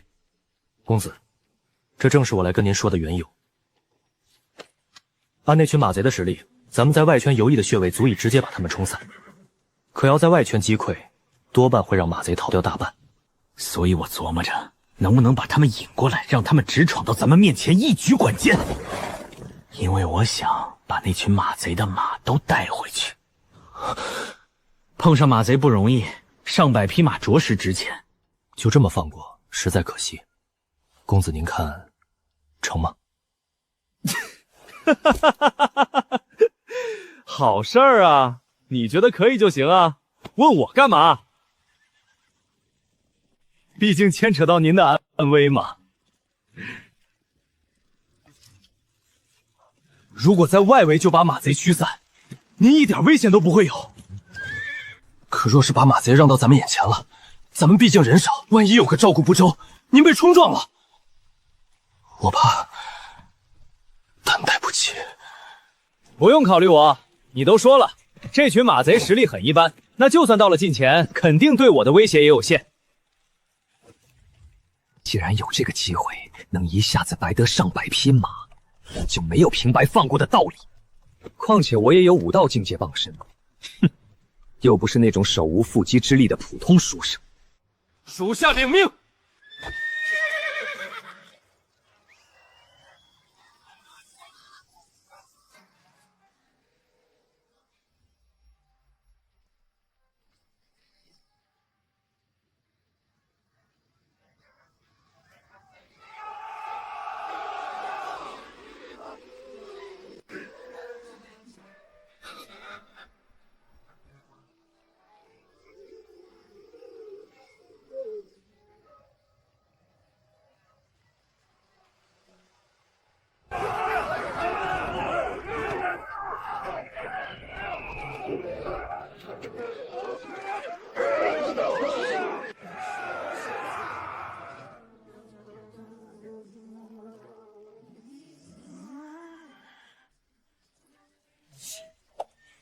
听说你们取了不少金子，把金子都交出来，再把这些马也都留下，我可以放你们一条生路。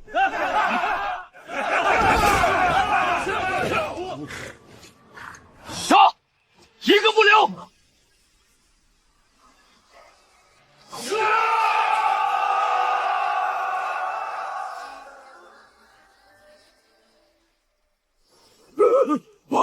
八品，该死！所有人立刻撤！